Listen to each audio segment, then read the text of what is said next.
appreciate you being here. Good, tough practice, pads, very physical practice. Guys stepped up, and we got a lot of good work done. What questions you have?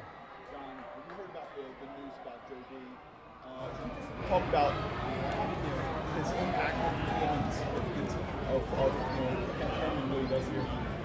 Yeah, Joe D, Joe Delisandris. We love Joe D, and he had a surgery early in the summer, and it came back a little bit. Some complications have arisen from it, so he's in the hospital right now, and he'll be focusing on his health for the next significant period of time. And it's a blow. I mean, it's a blow because he's a great football coach. He's beloved by the players, by the coaches. He's one of our top. He's a top game planner. He's a top coach. He's a huge part of our offense, and he's going to be missed very much. But we're going to be much more concerned about his health and his welfare and his well-being going forward. He's got his daughters back with him. His daughters have been amazing all summer. They're the absolute best. I know he cherishes those girls, so it's going to be okay.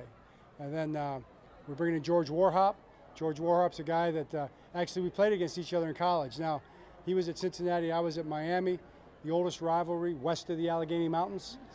It's, I don't know, about 130 years old. That's pretty old, right? And continuous rivalry. We played every year. The victory bell was always at stake. They won 2, we won 2. I can tell you, I remember George very well as a player. He does not remember me.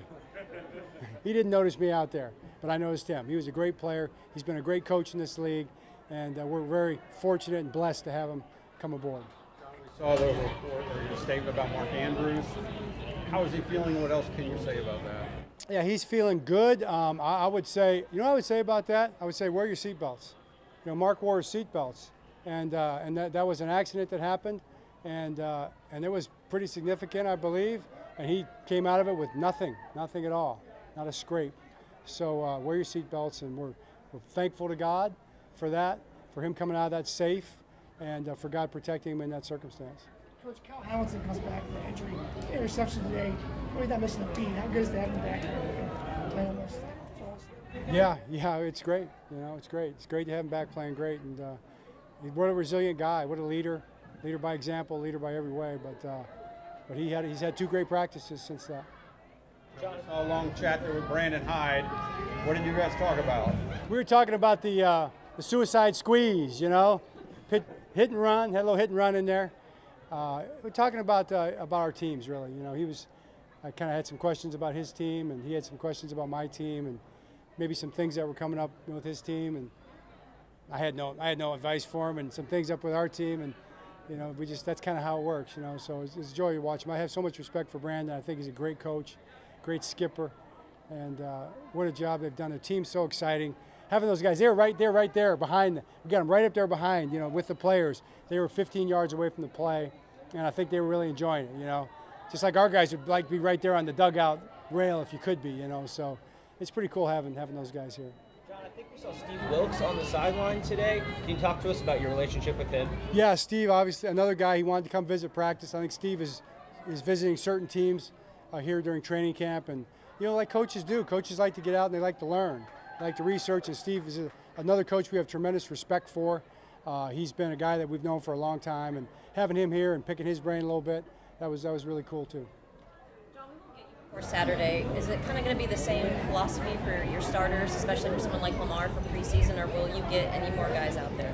Yeah, you know, it's going to be case by case for sure, Morgan, but it'll be in the same direction as last time. No, Lamar's not going to play. She's tough, man. She's tough. The old follow-up question. Yeah, the tough follow-up question. I mean, you all knew that already, right? Okay, good. We didn't divulge anything there.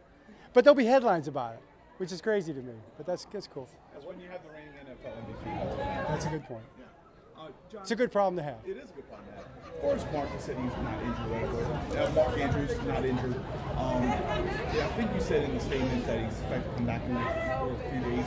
Is that still kind of the plan? Yeah, I mean, Mark's a guy who's played for a long time. You know, there's always going to be, you know, the bumps and bruises and things like that. And he's definitely a guy that we watch closely. We watch those guys. We watch Roquan closely. Those guys have played for a while. We watch them closely. You'll see some guys will come out and not have as many reps in a day, things like that. So we're always watching those guys closely. John, there have been so few really headlines throughout camp. As far it's just been kind of a quiet, good, solid training camp, and then the news on Joe D and Mark in an accident. Did it feel like a day like you get together and talk to everyone, like just to kind of be together a little more and just talk about what's important? Well, I think we talk about it every night. We have a team meeting every night, offensive and defensive meetings morning and night, and I think we're talking about everything we need to talk about every day. And so much of it is getting good at what we do in football, communicating and being on the same page with our football. I don't have to say much to these guys about taking care of themselves, because they do. They get their rest. They take care of their bodies. They come in ready to go to work. They come to work ready to work, and you see that by the way they work. So I'm just proud of them. They're making the most of this training camp for sure, Pete. I mean, they really are, and let's see where it takes us.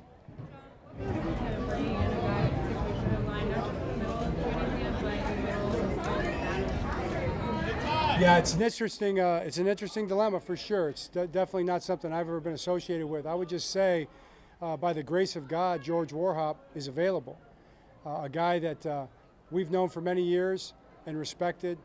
Who Todd has worked with in the past in Tampa Bay. Other coaches have known him and worked with him that are on our staff. He doesn't know our system per se in terms of our terminology, but he can learn that very quickly. But he knows our techniques. He knows the style, the way we're running the plays, the principles of the plays. He knows all that stuff. He's an experienced coach and knows that stuff inside and out. So he'll step right in and he'll start working with those guys right away. And I'll say this, Travell Wharton's been doing a great job too. He's played all those years, brings that player coach experience, and he's done a good job in the interim, and he'll continue to do a great job. Travis Schweitzer's done a great job as well, so we're happy with all of our coaches. So is that going to be kind of a partnership with Coach Warhop? Yeah, George will be the offensive line coach, and Travell will be working with him. Yeah, they'll be working together that way. He'll be the main offensive line coach. Were you traumatized when you get a call like that this morning? Were you traumatized when you get a call like that about Mark? Well, no, because I got a call. The text that I got said he was okay. So it was a text. So maybe that softened it a little bit. And I saw that he's okay. So he was okay. I was okay. All right. Okay, great. Thanks.